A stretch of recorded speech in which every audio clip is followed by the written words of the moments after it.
All right, thank you. I'd like to introduce Dr. Sonia Doy, who is our first speaker today.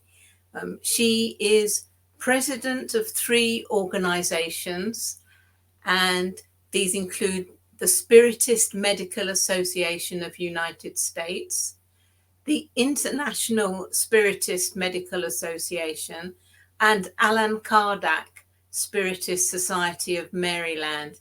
She has an MD and a PhD and is director of the Nephrology Research Laboratory, Department of Medicine at Bethesda in Maryland. Dr. Sonia Doy, thank you. Thank you very, very much, Dr. Tobert. Thank you all. It's such a great pleasure to be with all of you, and I would like to thank the organizing committee for inviting me to participate in this event. It's quite an honor, and I'm kind of emotional now to learn that Elsa is going to be leaving the UK. Thank you so much, Elsa, for all that you have done for the SMA. I'm grateful also for the opportunity to share some of my thoughts on integrating spiritist healing in medicine. Let's see. Oops. For some reason. Oh.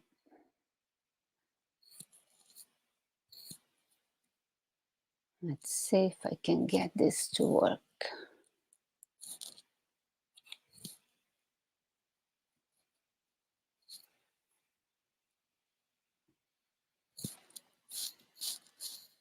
My slides are not moving. I tested before and they were moving, but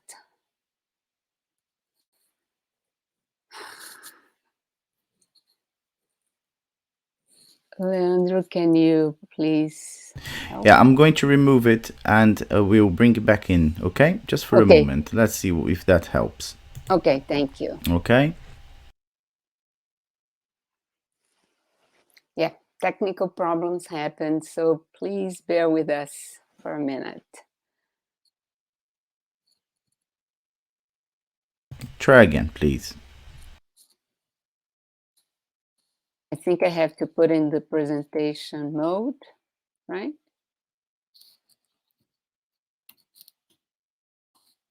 Let me see if I can do it this way. Can you see it? Yep, it's working all fine. Okay. So, the cure of many diseases remains unknown to the physicians because they do not study the whole person. This is a quote attributed to Socrates, referring to the physicians of ancient Greece. And this is a quote attributed to Plato. The greatest mistake in the treatment of diseases is that there are physicians for the body and physicians for the soul, although the two cannot be separated. These quotes from the Greek philosophers resonate so well with these two quotes, two statements that I extracted from a textbook called Integrative Medicine by Dr. David Rakel. The first statement says, we can cure a condition such as hypertension with a pharmaceutical product without healing the patient. And the other quote, the other statement says, cure and fix when able, but if we ignore healing, the cure will likely not last or will give way to another disease that may not have a cure. And I want to emphasize that if we ignore healing, the cure will likely not last or will give way to another disease that may not even have a cure. In these statements, it's very clear that cure and healing are two different concepts. In medicine, cure means recovery or relief of symptoms from a disease. It also refers to restoration of health by treatment. Healing also has a physical meaning in medicine when it refers to restoration of injured tissue, for example, healing of a wound or of a surgical procedure.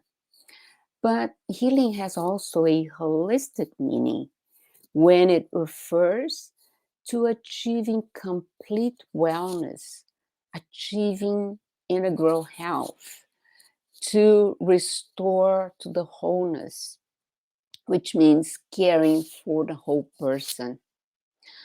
So sometimes a disease cannot be cured, but the patient can be healed.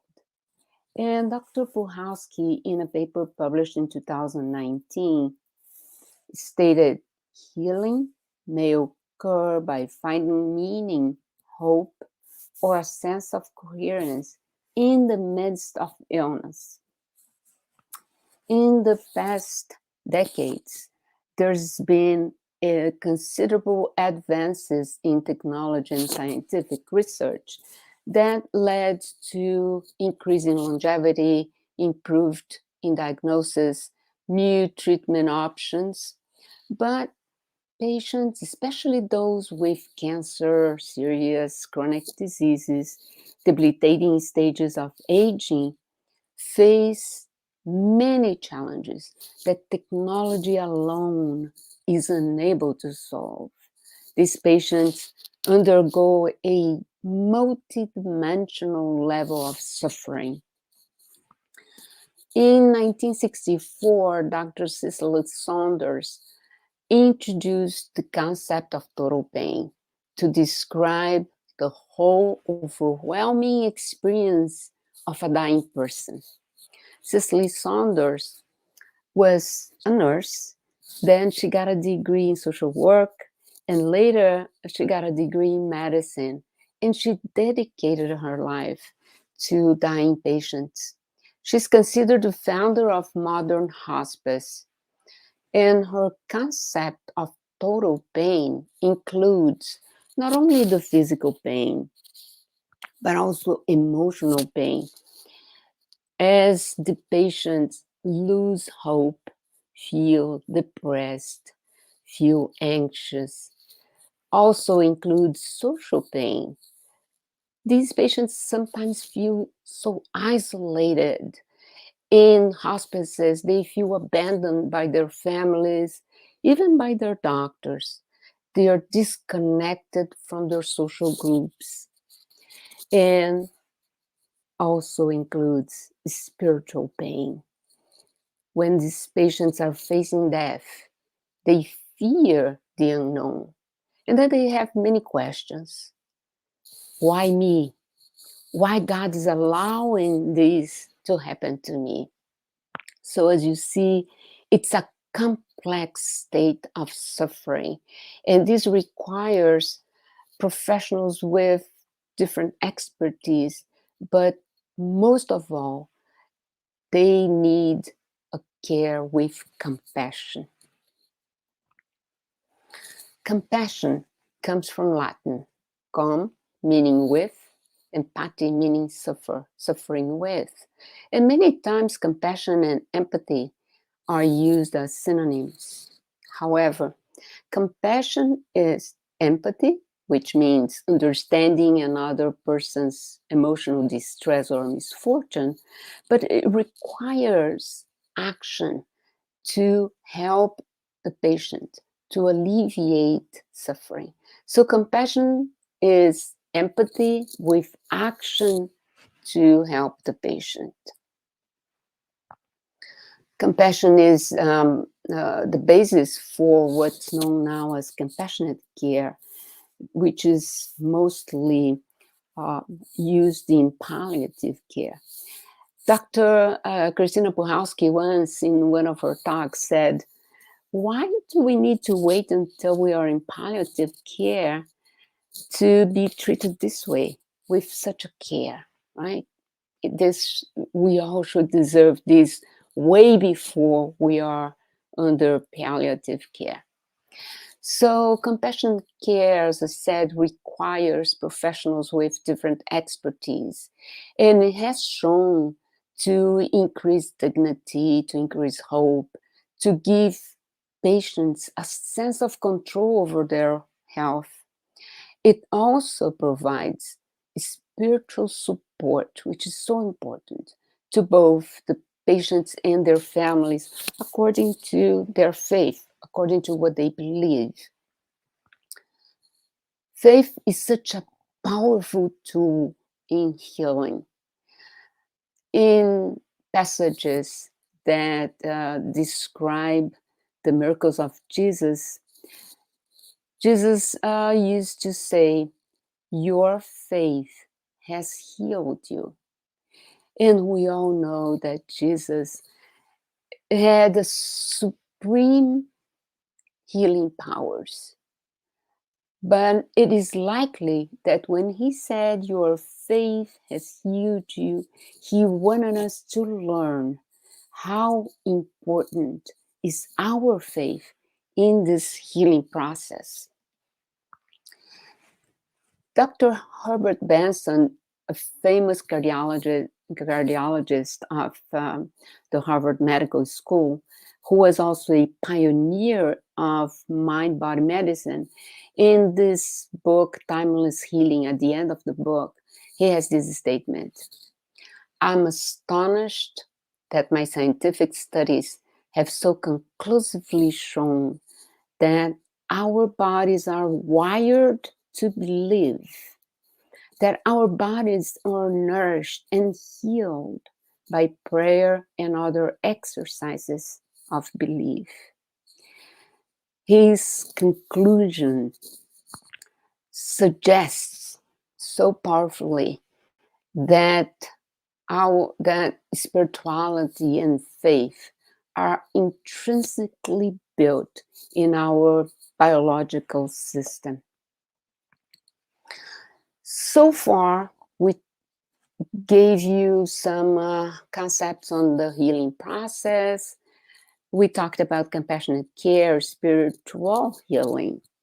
But let me remind you of what is the theme of this event: integrating Spiritist healing in the 21st century medicine. And I highlighted Spiritist healing to say that Spiritist healing is one of the modalities of spiritual healing. There are several modalities. Spiritist is one, and is based on the concepts of Spiritism. So for those who are not familiar with Spiritism, I would like to give you just a brief overview. Spiritism comprises the teachings and revelations of superior spirits that were transmitted by mediumship to Allan Kardec, who codified and published all these teachings in 5 books: the Spirit's Book, the Medium's Book, the Gospel According to Spiritism, Heaven and Hell, and the Genesis. They were all published between 1857 and 1868. Spiritism is considered a religion, a philosophy, and a science altogether.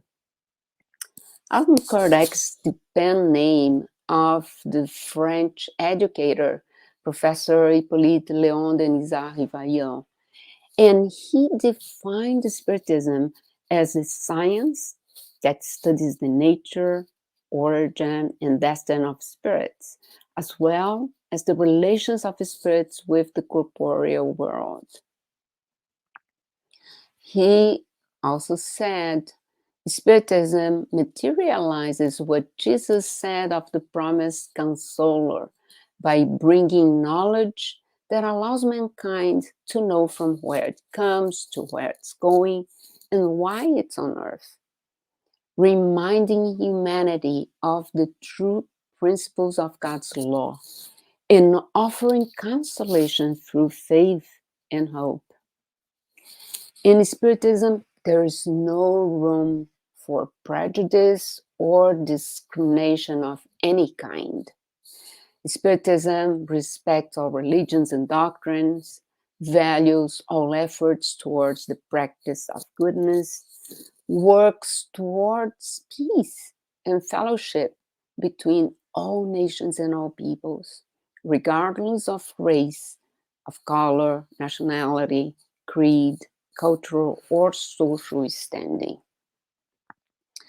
And here is just a summary of the main concepts of Spiritism. The human being is a spirit who manifests itself through a physical body during physical life, which is known as incarnation, and who survives death of the body in the spirit life. The spirit cycles between physical and spiritual realms multiple times, which we know as reincarnation. And reincarnation in Spiritism has a purpose of learning and progressing spiritually. The other concept is the existence of communication between discarnate and incarnate spirits. And this is known as mediumship. Mediumship exists not only in Spiritism, but in Spiritism, mediumship is used solely for the benefit of others, and it must be completely free of charge or any other compensation. According to the National Demographic Census of 2010, Spiritism was the third most declared religious denomination in Brazil. A small number, but possibly this estimation was underestimated, because Spiritism is not an organized religion. In Brazil, there's syncretism, so it's likely that people tend to declare an organized religion in this census, although they follow Spiritism too. So Spiritism is a Christian faith. It does not, as I said, it does not have the structure of an organized religion. Therefore, there are no churches, no hierarchical clerical ordination. And instead of churches, the Spiritist community meets in Spiritist centers for prayers, studies, mediumship practices, spiritual assistance, and philanthropic services. The Spiritist centers and Spiritist organizations are led by members elected or appointed by their respective community solely for administrative purposes and with no compensation of any kind. There's no hiring.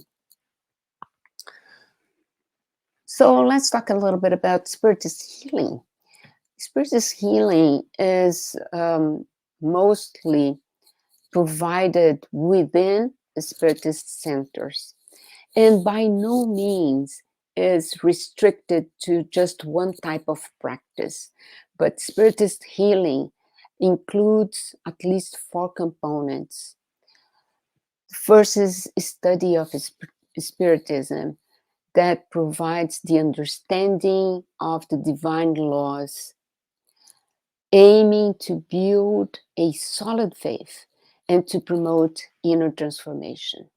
It also includes spiritual support, of course, which comprises of prayer, meditation, individual spiritual assistance, fluidic therapy by magnetized water and passes, and I'm going to talk about these approaches briefly in a minute. It also includes social support by offering fellowship, which gives a sense of belonging to a community, which offers connections. And social support is a very important element in healing. And Spiritist healing also includes volunteering, charity work, and scientific research has shown that the practice of charity reduces stress, lessens depression, and increases self-esteem. So all these are included in Spiritist healing. However, if the patient is hospitalized, then the Spiritist care is focused on spiritual support with one or all of the elements that are included. So let's talk about the Spiritist fluidic therapy. Spiritist passes and magnetized water are based on a combined source of energy that includes the magnetic energy of the healer, of the practitioner, and the spiritual fluid channeled from high-level spirits. The spirit Andrea Luiz, through the mediumship of Francisco Xavier, in the book Evolution in Two Worlds, explains the magnetic fluid can act over the cellular elements in the body, particularly on cells of the immune system that circulate in the blood, facilitating the mobility of these cells towards affected organs and tissues, leading to reduction or extinction of diseases. This energy therapy has more recently been named biofield therapies, and the Spiritist fluid therapy is included in this category of biofield therapies, together with therapeutic touch, healing touch, Reiki, Jurei, Qigong, and so many others. There are many definitions of biofield therapies, but I found this by Dr. Anderson and Taylor that is very interesting. It says biofield therapies are based on a philosophy that humans have an energetic, spiritual dimension necessary for sustaining life that must be taken into account during the healing process.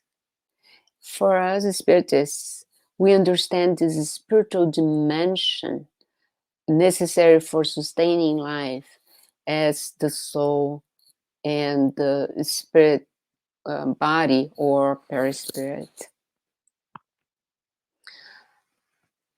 The Spirit Emmanuel, again through Francisco Xavier, in a book that has not yet been translated to English, says water is one of the purest and simplest of the substances on earth.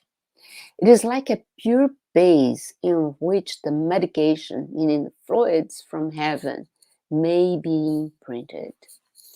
And in Spiritism, we don't use any type of instrument to magnetize the water.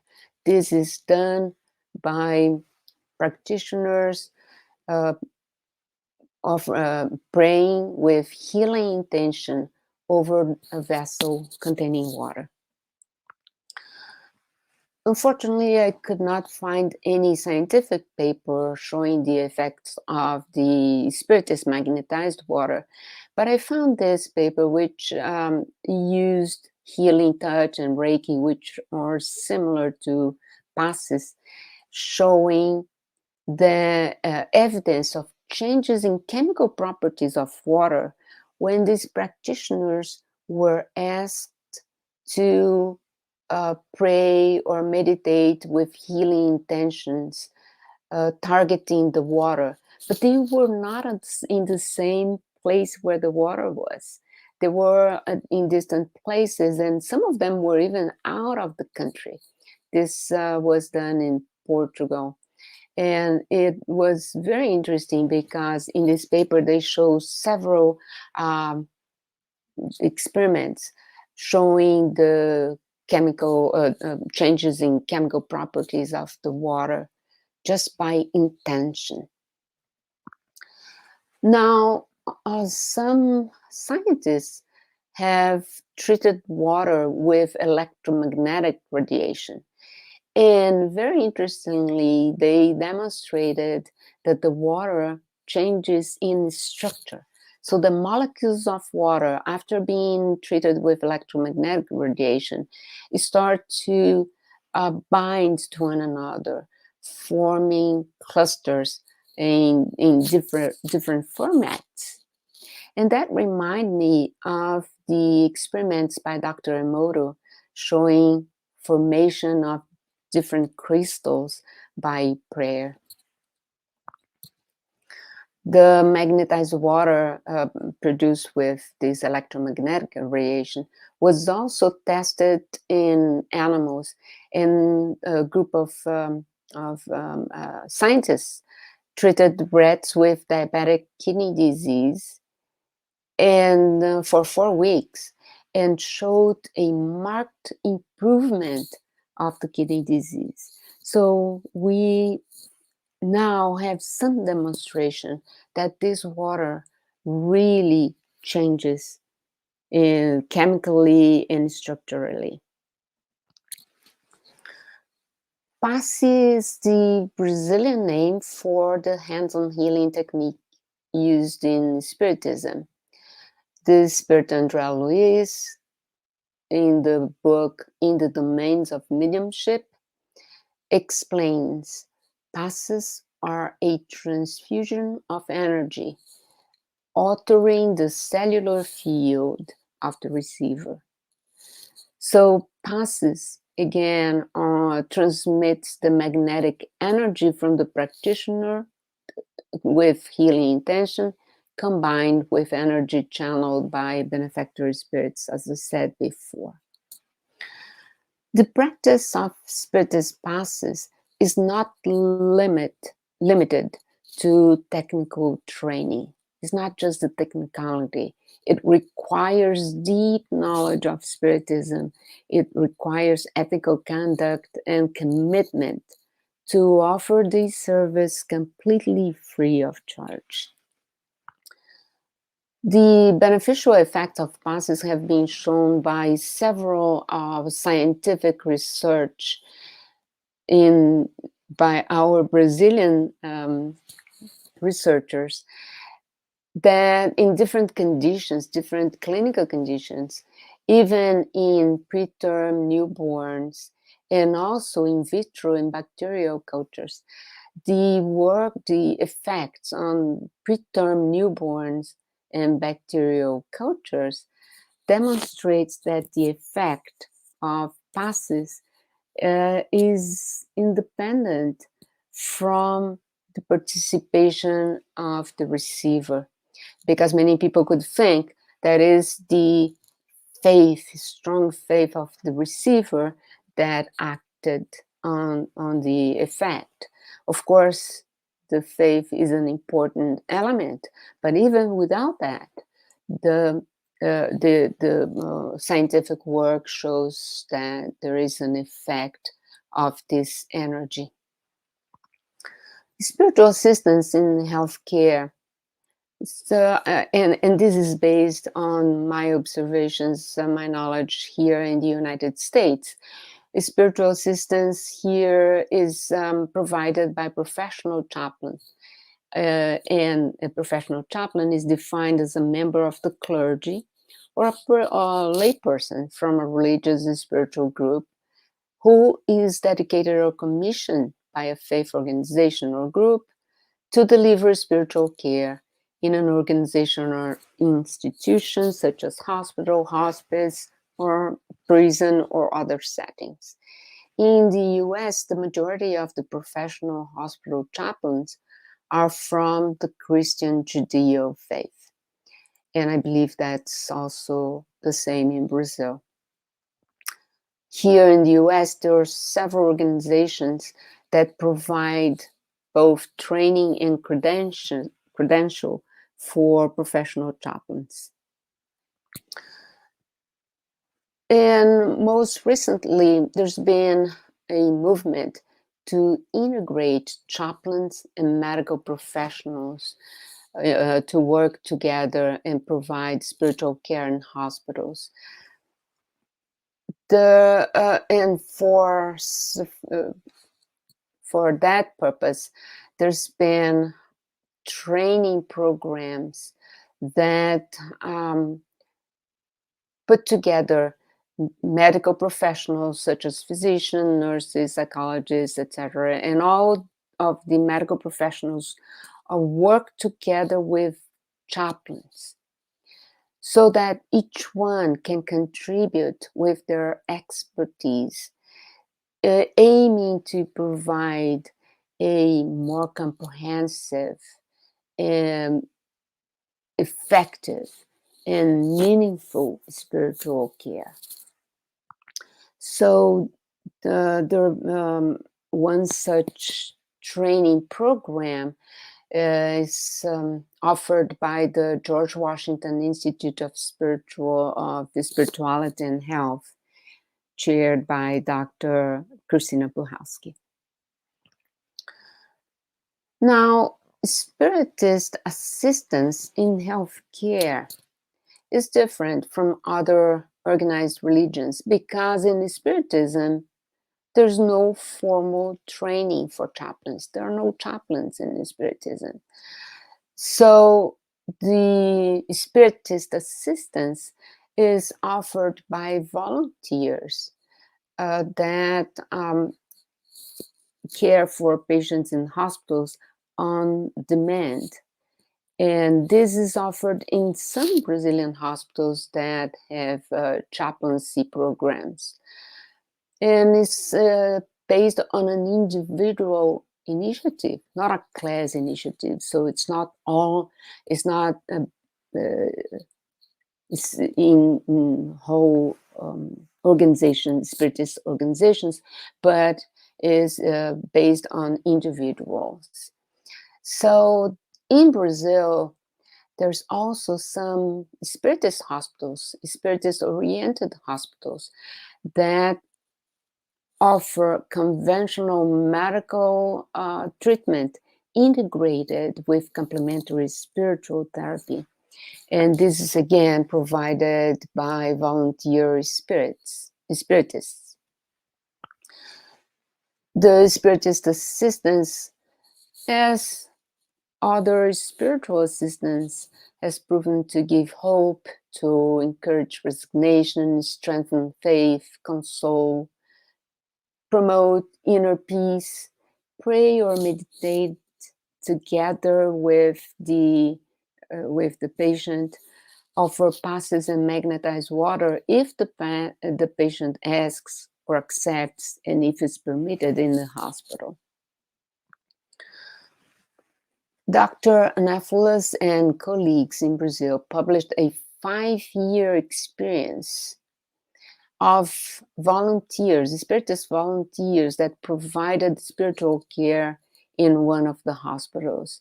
And they report that there was a good acceptance of the Spiritist assistance by patients of other religions. Most of them were Catholics or Protestants. And since there's no chaplaincy in Spiritism, Dr. Saad, in an effort to develop this program, developed an experimental training program for Spiritist chaplains. And he tested this for about 2 years in some hospitals in São Paulo, Brazil. Both the work of Dr. Anáfolas and Dr. Saad were supported by Spiritist medical associations. These associations were created and fostered with great enthusiasm and hard work by Dr. Marlene Nobre, as Elsa Rossi said at the beginning of this event. Thanks to Dr. Nobre's missionary work and devotion, the number of Spiritist medical associations in Brazil grew to hundreds. And currently, there are 9 international organizations, including the British SMA, that has organized this meeting. So the SMAs are organized and directed by Spiritist physicians with the role to support spirituality and Spiritism in clinical practice and to promote scientific research on spirituality and Spiritism applied to health. So now I'm going to share with you some of my thoughts on strategies to integrate Spiritist healing in the 21st century medicine. As you will see, we have more challenges than solutions, but this is how it goes. So first and foremost, we need to increase visibility of the Spiritism worldwide so that Spiritism can be recognized among other religions and faiths. Spiritism is most well known in Brazil, and it has been brought to other countries mostly by a missionary work of Brazilians who moved to other countries and started a study group or a Spiritist center, and also by this great work of Brazilian scientists and physicians who traveled across the world to many countries, delivering lectures, participating in events. But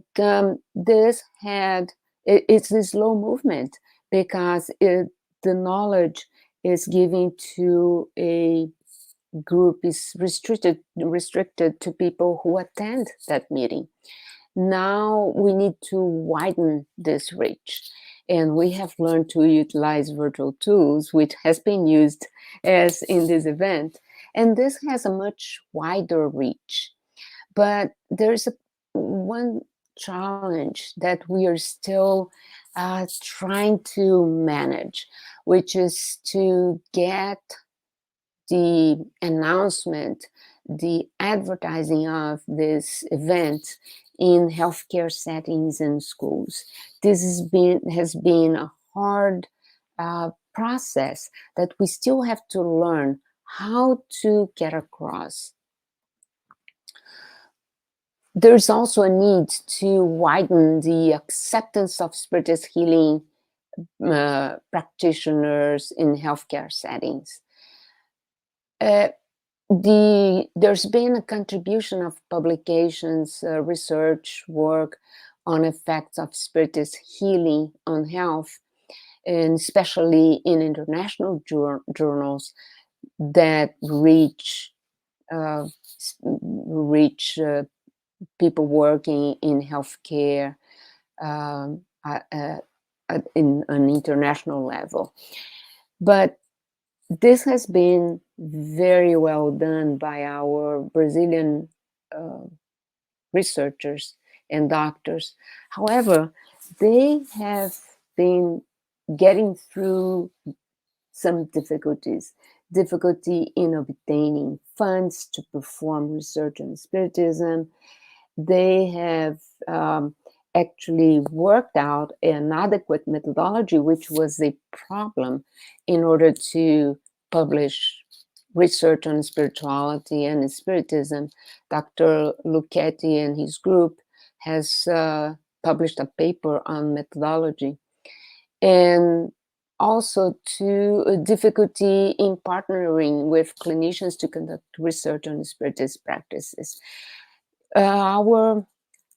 The Brazilian doctors have gone through all these difficulties, have done a tremendous work. In fact, Dr. Alexander Moreira Almeida, who is one of the speakers that's going to talk later in this event, has been a leader in publications, in training healthcare providers, healthcare students in spirituality and health. But we need to really work and get this boost this activity in publications, because I believe that through publications we reach more healthcare providers, and it will facilitate the acceptance of Spiritist healing. We also need to encourage volunteer service of Spiritist healing in hospitals and hospices.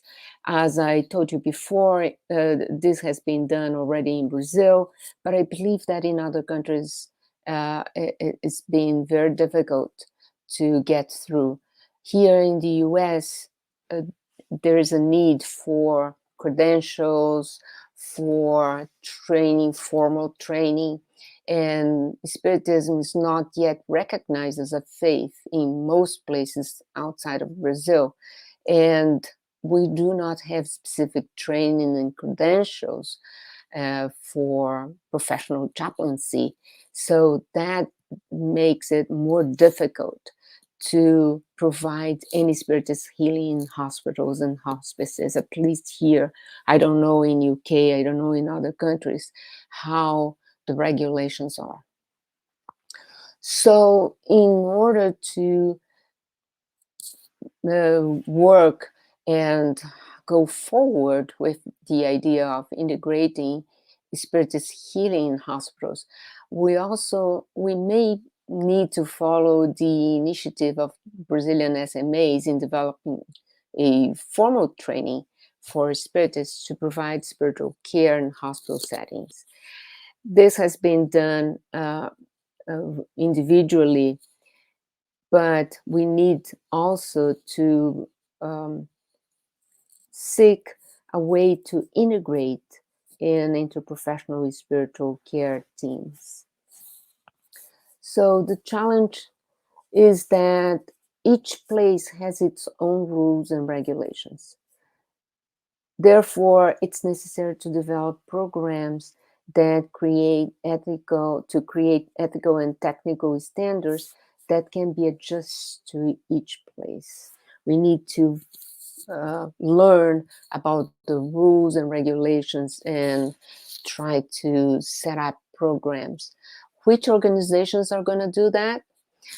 SMA has started in Brazil, but maybe we need SMA together with other Spiritist organizations, federations, or Spiritist centers to create such programs. Should we seek credentials for or formal training certificates for Spiritist healing service?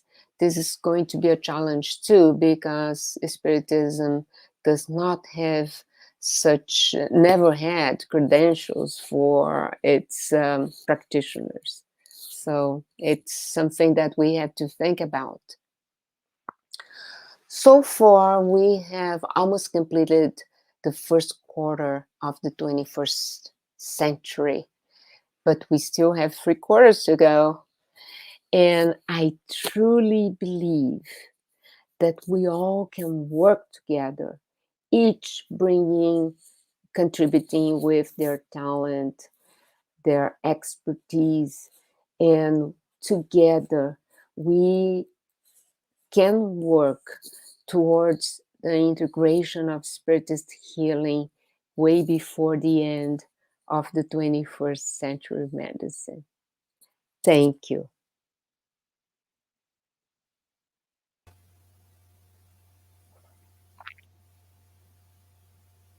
Well, thank you so much for that inspiring talk, Dr. Sonia Dye. It's amazing to see how it's possible. You set out the potential strategies for training. We had a question in the inbox saying, could you give the link to training that already exists? And the people who are listening would appreciate that. Yeah, I will put in the chat. The training is not for Spiritism. This training is provided here in US for professional chaplains, but actually it's a training that I myself have attended 2 years ago, and I'm going to attend again this year. And I will try to put it in the chat as if I can. So let's see, where is the link here? Thank you for what you're doing. And may I remind everybody that you will be present for the question and answer session at 2:30 p.m. UK time. And Yes. we can ask you more about the things that you have said. Yeah, I will. And I'll be very happy to provide answers. In a minute, as soon as I can copy the link, I'll put it in the chat. Thank you, Dr. Tolbert, and thank you all for following my talk. All right, thank you.